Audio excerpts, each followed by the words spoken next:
All right, good afternoon and welcome everyone. My name is Wojciech Rzadkosz and this is Technically Speaking, How Does Bitcoin Actually Work? Last week we talked about blockchain and mining. Today we're going to be talking about Bitcoin address and transactions. And then next week wallets, block explorers, and later forks, exchange platforms, tax and regulation, and we'll conclude with some best practice advice. Before we start, we were at Grow at Green Park. It's a community-driven, not-for-profit organization. So if you have a business, we still have room in here, so come and check us out. There's a survey at the end of the table, so please fill it in at the end of this presentation. It's just for me to know, how I did. And there's going to be Q&A at the end, so please, if you've got any questions, do write them down. There's going to be plenty of time at the end to discuss them. So let's dive straight in into Bitcoin address. So first we need to answer this question here. How can I digitally prove I know a secret without revealing it?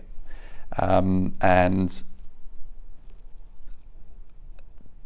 a group of sophisticated people came up with this sophisticated idea of public key cryptography, whereby you end up with two elements, a private key and a public key, which are related to one another in a way that public key can be derived from the private key, but not vice versa. The private key cannot be derived from the public key, and that's what it's called, asymmetric cryptography. And this allows for two things: authentication and encryption. In Bitcoin, we care more about the authentication part, so this is what we are going to be focusing on. The public key cryptography is a part of a wider topic called elliptic curve digital signature algorithms.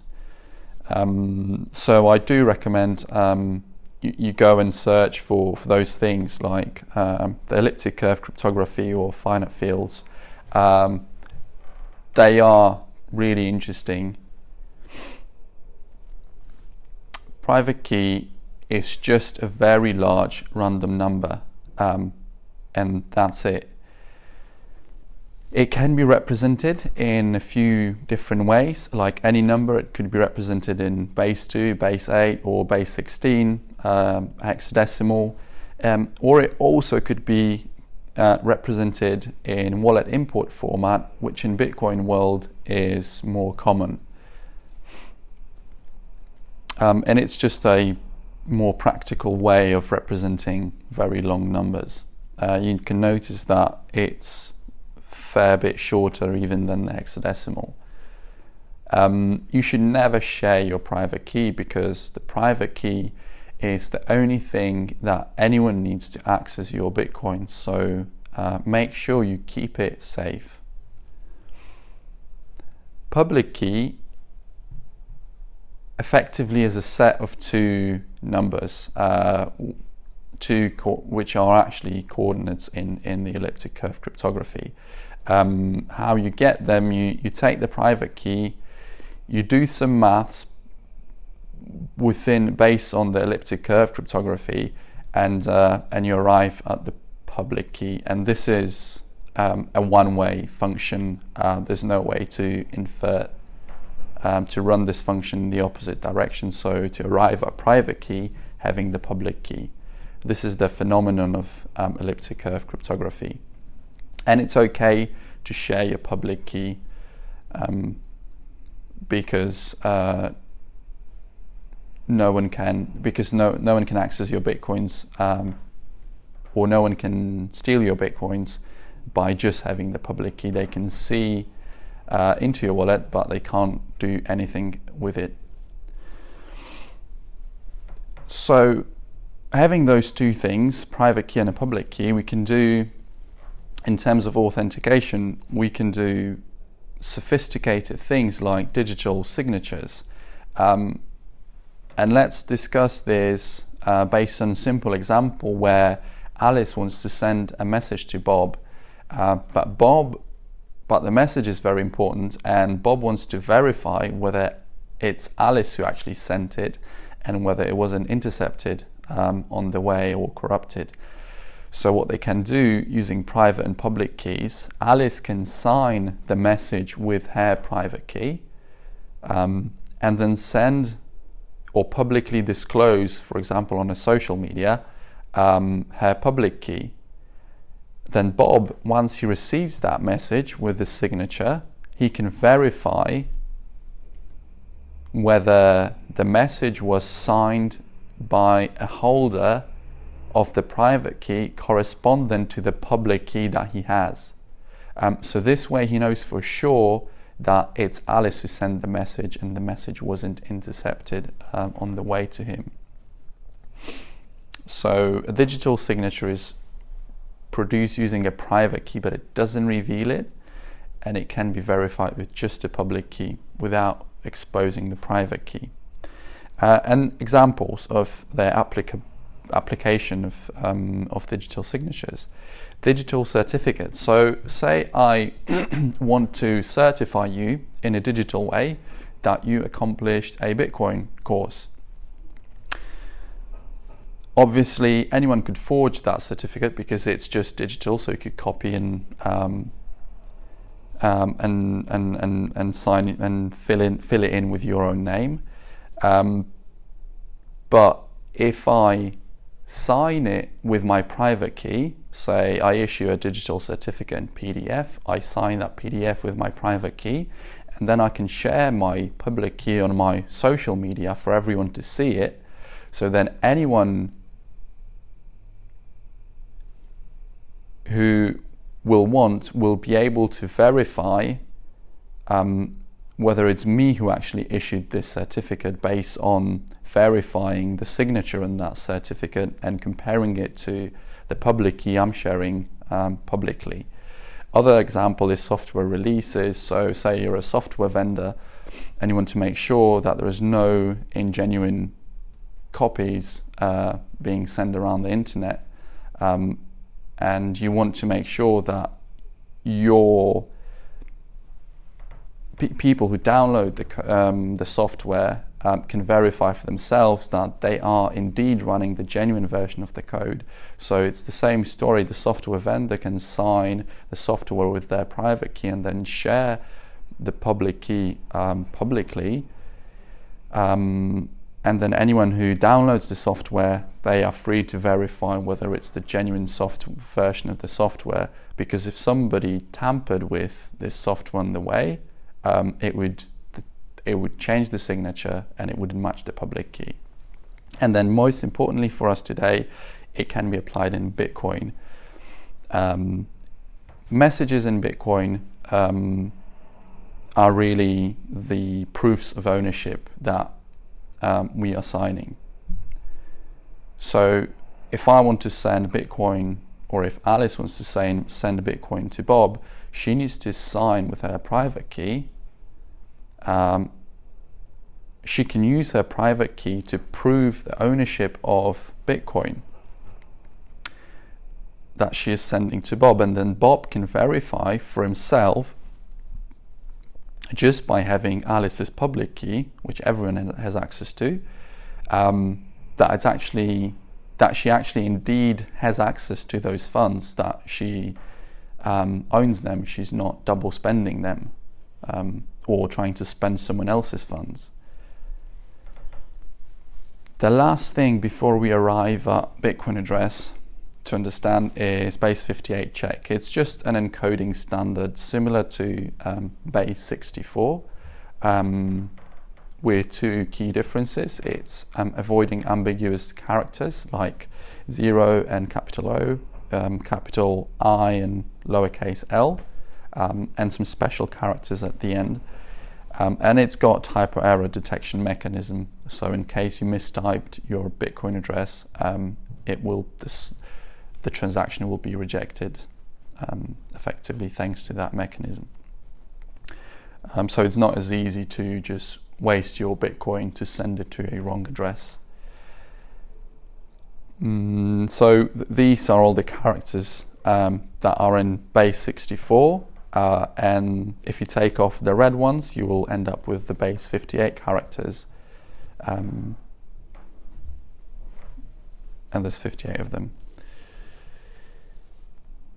So how do we create Bitcoin address, or base 58 address, should I say, from scratch?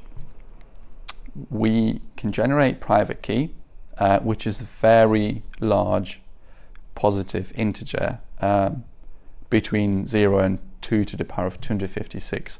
And just to give you an idea of how large this number is, it suffices to say that this equals to about 10 to the power of 77, and the number of atoms on the planet Earth is about 10 to the power of 50. So we're still orders and orders of magnitude lower than the number of possibilities of the private key. What we then do with this private key, using the elliptic curve cryptography one-way trapdoor function, we derive the public key, which is the two coordinates x and y, and already that information is okay to share with everyone. We'd be safe sharing it. But then we have yet another layer of security on top of that, which is we double hash those coordinates.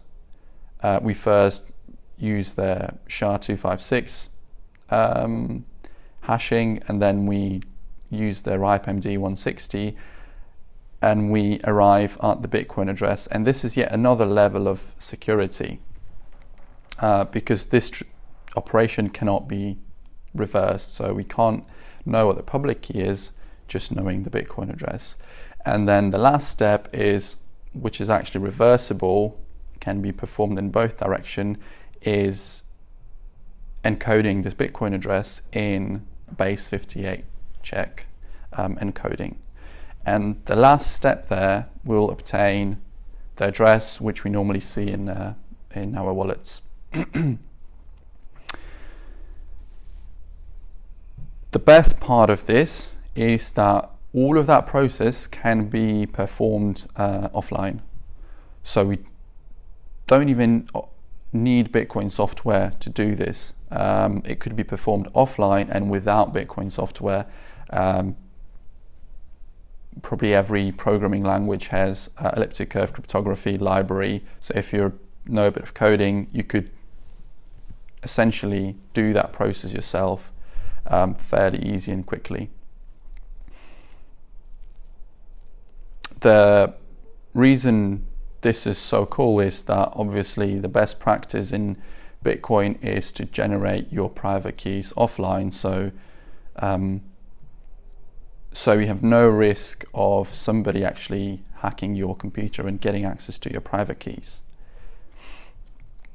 Now, some interesting things you can do with private or public keys is that you can, if you're worried about your private key, about storing it somewhere safe, you can encrypt your private key with a password. So then if you give, and by the way, those are just paper wallets as generated on this website. So say somebody, in theory, or you should never share a wallet like this with anyone, because if they know this private key, they can spend your Bitcoin. But in theory, although you shouldn't, but you could share a wallet like this, and even though they know your private key, they still can't spend your Bitcoin unless they know the password you encrypted it with. So it's another layer of security. And those encrypted private keys, you can recognize them because they start with a 6P. You can see it right here. and the regular private keys start with a K or L or a 5. You can see it here. Another cool thing you can do with Bitcoin addresses is you can generate multi-signature addresses. And that way you can achieve things like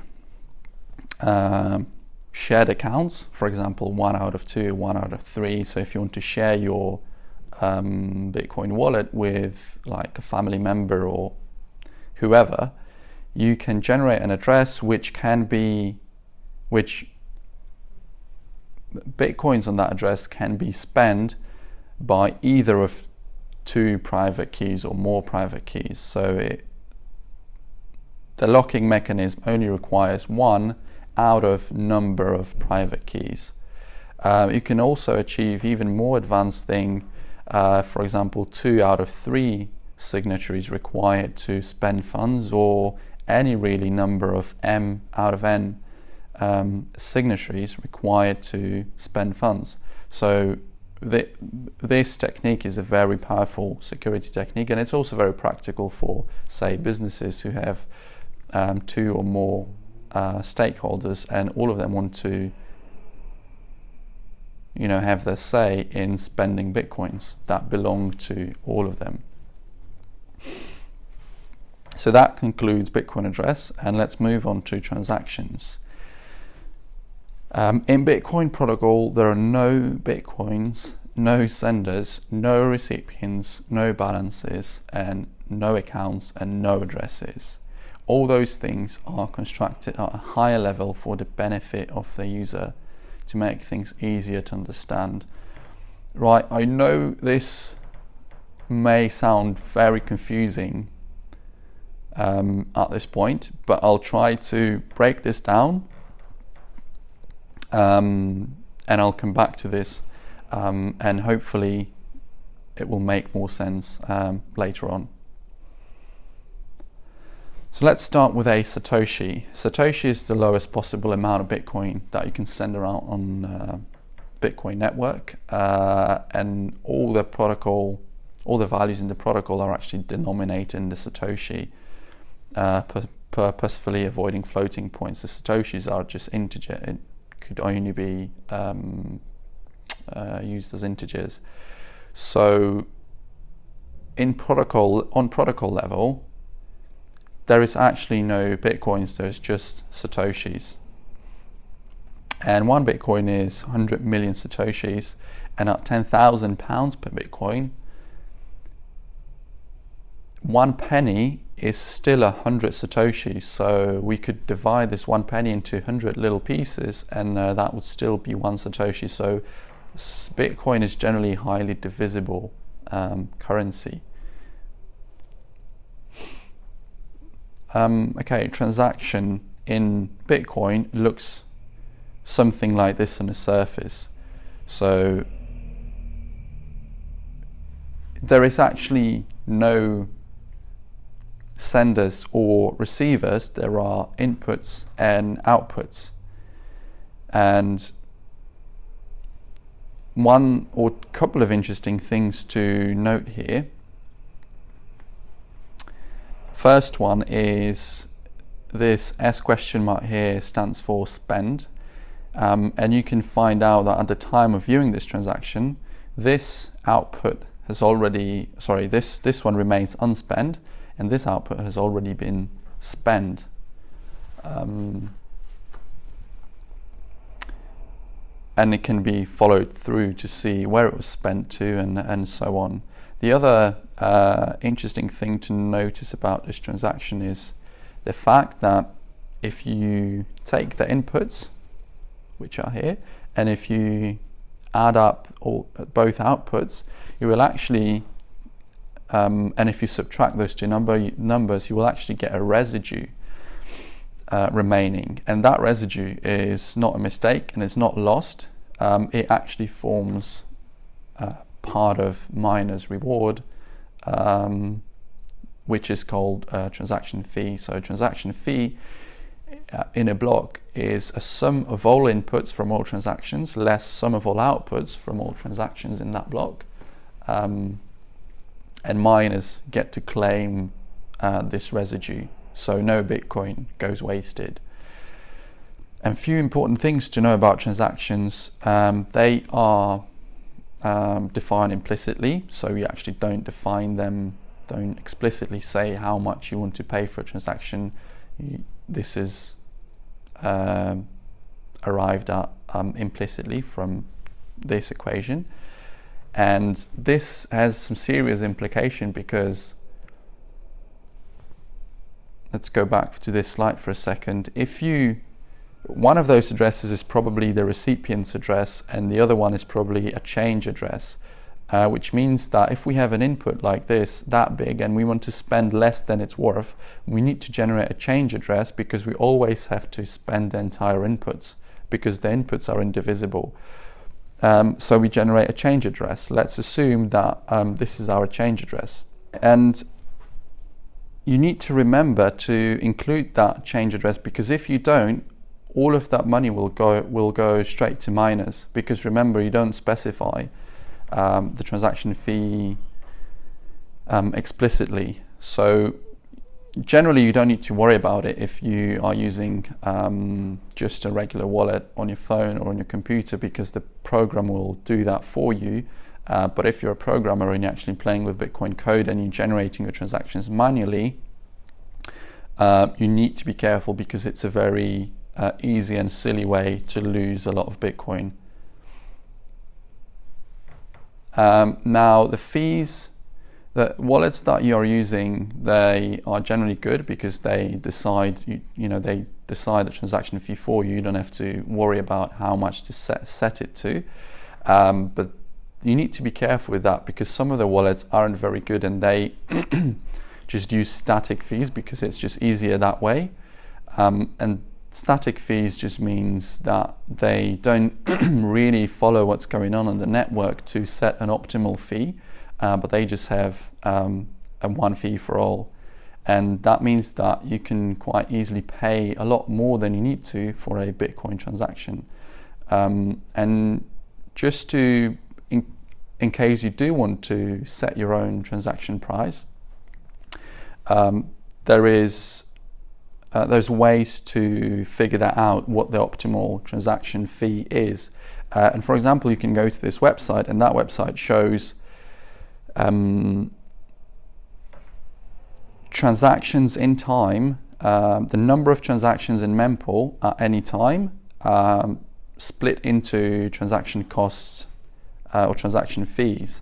And from that chart, for example, if you were in February earlier this year, you would know that an optimal transaction fee to append to get your transaction included in the next block, which can fit only between 2,000 and 3,000 transactions, it's this color here, which is somewhere here between 100 and 440 satoshis per byte.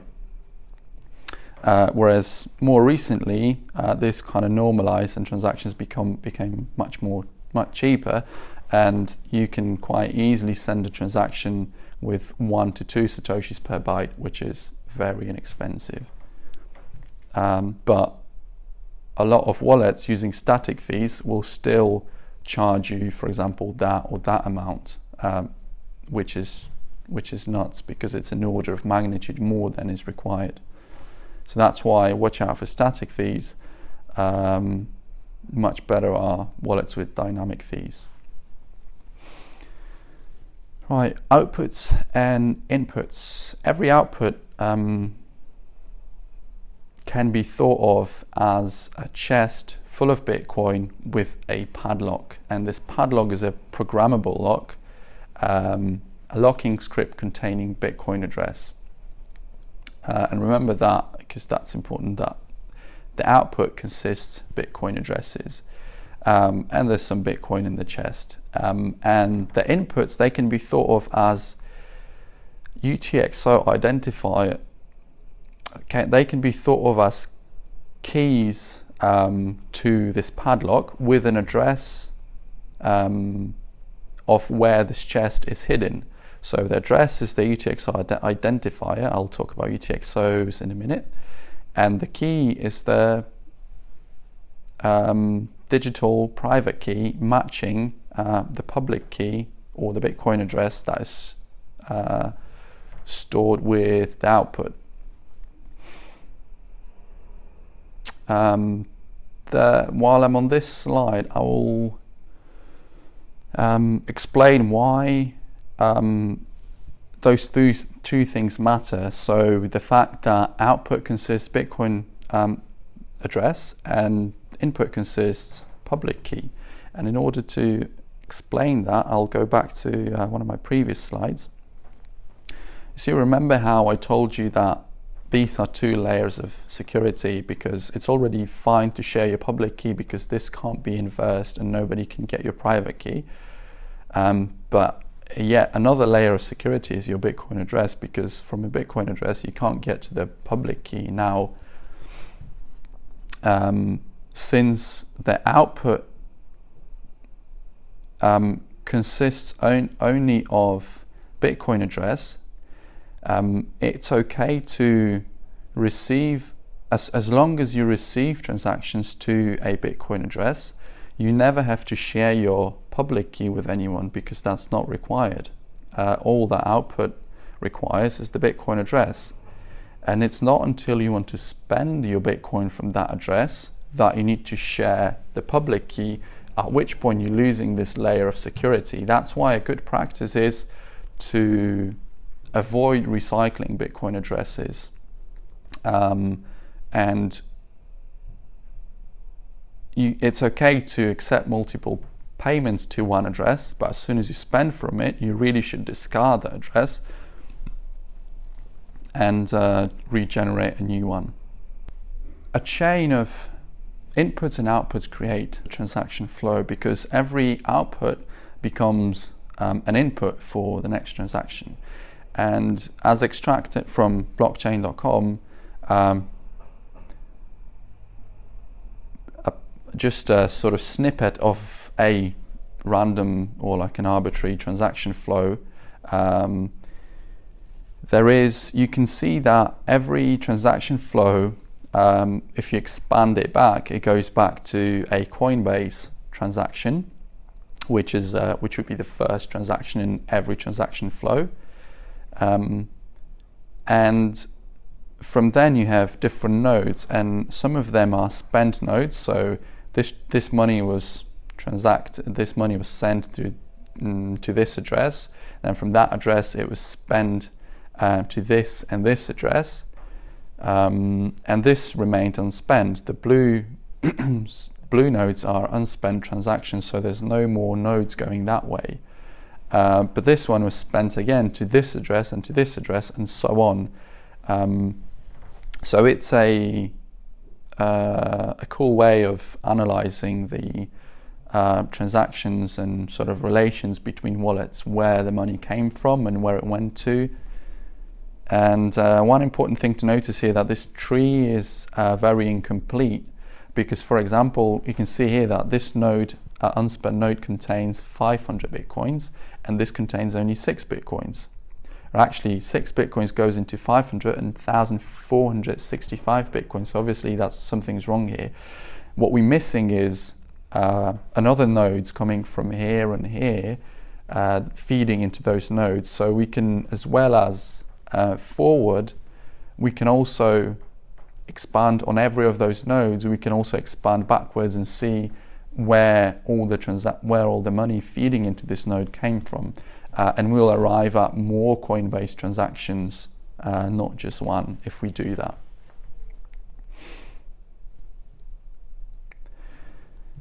An unspent transaction output, referred to as UTXO for short, is a discrete and indivisible unit of value denominated in Satoshis. It is created every time Bitcoin is sent and consumed when it's spent. And UTXO can be thought of as a note which is indivisible and requires a change if it is to pay for less than it's worth. And the Coinbase transaction, as I talked about it earlier, is a first transaction in every block, and also first transaction in every transaction flowchart. And other transactions may follow it. No inputs is required for the Coinbase transaction, so that's why it is special. It doesn't consume any UTXO, it only has outputs, and the outputs of this transaction require 100 confirmations in order to become spendable. That's obviously different to a normal output, because normal output can be spent as soon as there's one confirmation on the block. Coinbase transaction is used for a few things. Initial miners incentive before transaction fees take over. So remember, there's this halving every 4 years, and this Coinbase transaction generates less and less Bitcoins every 4 years. And that's used as miners reward. Also gradual currency issuance and distribution, because you remember that this is the way Bitcoin finds its way into circulation, through miners, and some extra non-space. And that just means there was something that Satoshi didn't think about when he was inventing Bitcoin, that the mining operations will become so powerful that 32 bits of nonce won't be enough.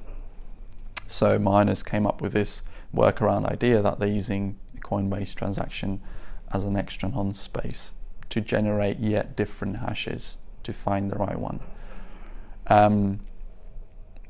Account balance, as seen on the example of Jack's wallet, is also something that it's an abstract sort of construct of Bitcoin nodes, of wallets and explorers, because in Bitcoin blockchain there is no accounts or balances, there's only UTXOs, and the part of your wallet's job is to keep a record of all of your private keys, which all of them constitute your account, and then keep a record of all the UTXOs that are on the network that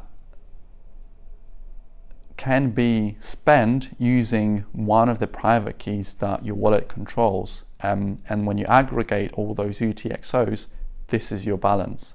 So the wallets have to do a little bit extra work before they can arrive at your balance and the list of transactions to resemble a known experience, which is, from the mobile banking apps. And then finally, Bitcoin address as we know it in base 58 encoding, again, it doesn't exist in the blockchain.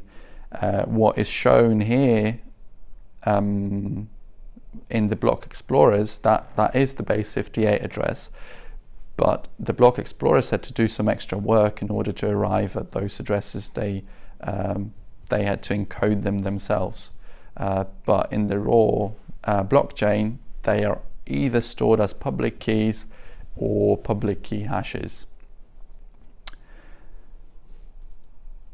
So going back to where we started, and hopefully that makes more sense now, in Bitcoin protocol, there are no Bitcoins because there's only Satoshis, there's no senders or recipients because there's only inputs and outputs, and there's no balances and no accounts because there's only UTXOs, and there's no addresses because there's only public key hashes or public keys. And all those things are constructed at a higher level for the benefit of the user to make things easier to understand. See you next week, same time and place for wallets and block explorers. And remember about the survey, it's at the end of the table. Please fill it in so I know how I did, and feel free to drop me a line about anything really. Thank you very much, and I can take some questions now.